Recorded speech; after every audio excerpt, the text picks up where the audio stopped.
सुप्रभात बच्चों, आइए आज का वीडियो शुरू करते हैं। आज समास में तीसरा भेद है द्विगु समास।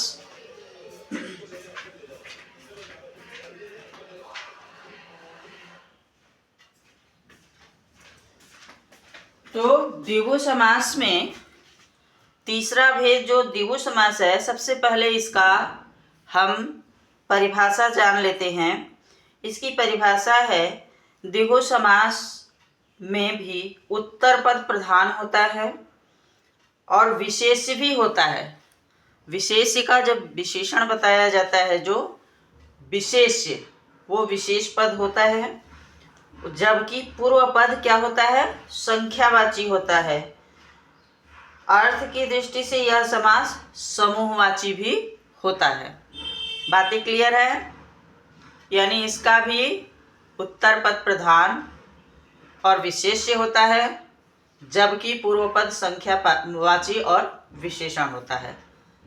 जो विशेष्य और विशेषण का चैप्टर है वो इससे काफ़ी मेल खाता है। जैसे काला कोट, हमने एक उदाहरण दे दिया, काला कोट। तो इसमें कोट क्या है, वह विशेष्य है, और उसका काला क्या है, वह विशेषण है। तो विशेष्य उत्तर पद है इसका, और पूर्व पद संख्यावाची होने के कारण विशेषण हो जा रहा है। तो इसमें द्विगु समास में उत्तर पद प्रधान और विशेष्य होता है, पूर्व पद संख्यावाची और विशेषण होता है। आइए इसके कुछ उदाहरण देख लेते हैं। उदाहरण है सबसे पहला पंचवटी, तिराहा, चौमासा, शताब्दी। आप देख रहे हैं सब में संख्याओं का बोध हो रहा है। पंचवटी यानी 5 बटियों का समूह। पंचवटी, बट का मतलब होता है वृक्ष, बट का मतलब होता है वृक्ष। तो 5 बटों वाला स्थान यानी 5 वृक्षों वाला स्थान हो गया। तिराहा यानी जहाँ आप देखते हैं 3 सड़कें गई रहती हैं, 2 ऐसे सीधे और एक बीच से टी का निशान बना रहता है, उसको कहते हैं तिराहा, 3 राहों का समूह।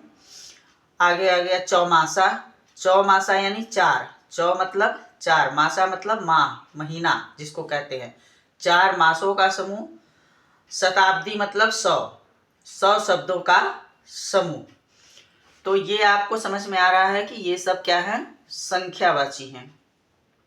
और इसका पूर्व पद क्या है, वह विशेषण कहलाता है। 5 बटों वाला स्थान, ये क्या है, उत्तर पद प्रधान है, ये प्रधान है और ये विशेषण है। अब आप चलिए अन्य उदाहरण देखते हैं। अर्थ की दृष्टि से यह समास समूहवाची भी होता है। अब समूहवाची कैसे है, आप आइए इसको समझिए। अष्टाध्यायी, चतुर्भुज, त्रिलोक, नवरत्न, पंजाब। अष्टाध्यायी मतलब 8 अध्यायों का समाहार। किताबें हैं, किताबें कैसे बनती हैं, कई अध्याय उसमें जुड़ के एक किताब बनती है, इसलिए यहाँ समाहार कहा गया। समावेश है उसका, किसका, 8 अध्यायों का, जिसमें उसको कहते हैं अष्टाध्यायी। चतुर्भुज, 4 भुजाएं हैं जिसकी, 4 भुजाओं का समूह यहाँ हो गया। समूह में यानी एक ही जगह पे 4 चीजें एकत्रित है, इसलिए समूह यहाँ पे कहा गया, चतुर्भुज। त्रिलोक, 3 लोकों का समाहार, आकाश पाताल मृतलोक, 3 लोकों का समाहार, यानी तीनों लोक मिलकर के एक शब्द बना, क्या हुआ, त्रिलोकी। नवरत्न, 9 रत्नों का समाहार। हीरा, पन्ना, मोती, जवाहरात, मुंगम, सारे रत्नों को, नीलम, सभी को मिला दिया जाए तो 9 रत्नों का समाहार। एक जगह अगर एक माले में पिरो दिया जाए, गुथ दिया जाए, तो वो होता है समाहार। 9 रत्न यानी 9 रत्नों का समाहार, यानी एक ही व्यक्ति में 9 तरह की विशेषता दिखे, बहुत सारी विशेषताएं दिखे, उसको कहते हैं नवरत्न। पंजाब, 5 आबों का समूह। आब मतलब नदियां, 5 नदियों का समूह है कौन, पंजाब। तो आपको इतने उदाहरण तो इसमें दिख रहे हैं जो आप सामने देख रहे हैं। और उदाहरण जानने के लिए, जैसे 2 राह भी होता है, 2 राहों का समाहार हो गया, जिसमें 2 रास्ते मिलते हैं। खडरस हो गया, 6 रसों का समाहार हो गया। जैसे तिरंगा हो गया, तिरंगा तीन रंगों का समाहार हो गया, एक ही तिरंगे में तीन रंग हैं एक कपड़े में। चारपाई हो गया, जो फोल्डिंग होता है, चौकी होता है, इनकी चार पाइयाँ होती हैं, पर वो बिस्तर खटिया क्या होता है, चौकी क्या होता है, वो एक ही होता है। चारपाई क्या होता है, वो एक ही होता है, पर उसके चार जो है कि पैर होते हैं। चतुर्भुज हो गया, चार भुजाओं का समूह हो गया।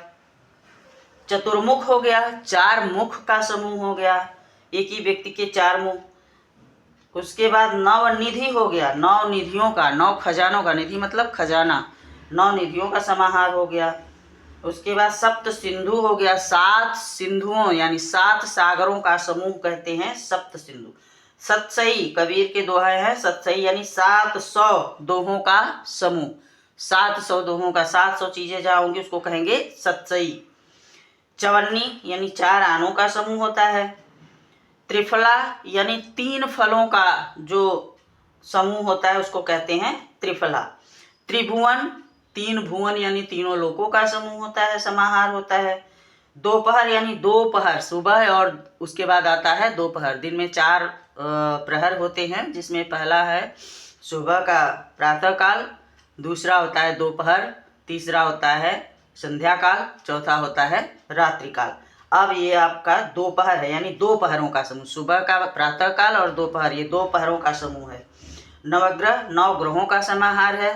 ब्रह्मा मुरारी त्रिपुरांतकारी भानु शशि भूमि सुतो बुधश्च गुरुश्च शुक्र शनि राहु केतु सर्वे ग्रह मम शुभम करोतु, ये नौ ग्रह हैं। तो पंचतंत्र यानी पंचतंत्रों का समाहार है। सप्ताह होता है, हम कहते हैं एक सप्ताह के बाद आना, एक सप्ताह के बाद ये करना, तो सप्ताह मतलब 7 राहों का, 7 दिनों का समूह होता है। तो ये तो हमारा हो गया द्विगु समास। समास के भेदों में सबसे छोटा समास, सबसे छोटा विस्तार इसका किसका है, द्विगु समास का। इसमें और भी उदाहरण आप जोड़ सकते हैं, जैसे जितने भी संख्यावाची चीज़ें होती हैं जिसमें विशेष और विशेषण का प्रयोग होता है, वो आपके द्विगु समास के अंतर्गत आएंगी। धन्यवाद। आज के लिए इतना ही। पढ़ रहे हैं आप कि नहीं पढ़ रहे हैं ये हम नहीं जानते हैं, पर हम अपने तरफ से पूरी कोशिश करेंगे कि छोटी से छोटी चीज़ों की जानकारी आपको व्याकरण की मिलती रहे। धन्यवाद। आपका दिन शुभ हो।